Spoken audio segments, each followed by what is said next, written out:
Hello folks, I'm going at it again. It's been a while since I did an update, so I figured I should come and let you guys know what's going on. First, I started with stiffening the Z-axis. Really simple thing I did here. I just had a piece of wood and that really helped with the rigidity of the setup. Then I realigned the Z-axis column, so it was off about 0.6 degrees. The way I measured it is I took the tool head down to the ground and then did a cut with a really 1-inch diameter cutter and measured the if you look closely, there's like, you know, cut lines that go across. Where's my finger? There it is. So between the gap here, there was like 2 thousandths of separation vertically, which I measured, and then using the geometry and the overall height in which I measured, I was able to figure out what the angle was just using trig. So then I corrected that by shifting it by, I don't remember the exact distance, maybe it was like a 1/4 inch or something, but I left these in the exact same place. So it is kind of putting an internal stress on it, but it was such a minute amount, it's acceptable. Let's see. The biggest change since last time was that I got the Lovejoy motor mounts in. In order to drill them, though, I needed a metric drill size. So I bought this numbered set of high-speed steel. Got it at Sears. So they had a couple of varieties there. I bought the middle grade. It was about like nearly $100 though, or maybe it was $70. It's been a while. Let's see. So yeah, I realigned the Z-axis column, stiffened the Z-axis column, and then I started to work on the table here. So I milled the entire thing flat with some G-code I popped out on Cam-Bam. Yeah, on Cam-Bam. And then just very lightly touched it up with some sandpaper. But and that's by doing that program, that's when I realized that there was a slight misalignment issue with the Z-axis, and that's when I took care of that.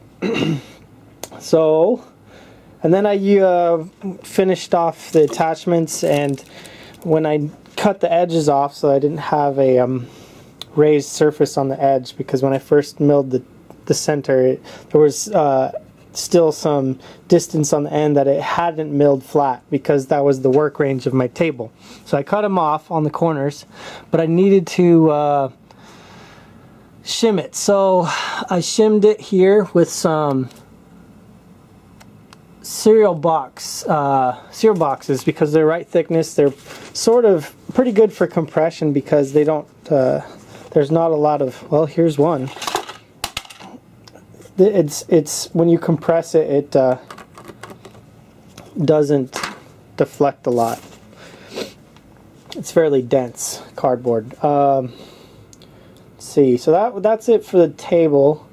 And then I finished the limit switches, and I put an e-stop button. It's not very elegant. I just super glued it right on the end there. And my the wiring was the difficult part for me. I had to go look up a schematic, so I found one online. I might link that. And then I was using RJ45 cable, and I wanted to make the limit switches detachable. So all these limit switches and home switches are wired in to this guy. Yeah, this guy. That's it. So when I can disconnect that cable there with just the simple RJ45 connector and detach it if I ever need to move the machine or disassemble it. And that took a bit of fine-tuning. And then I had switched I think they are normally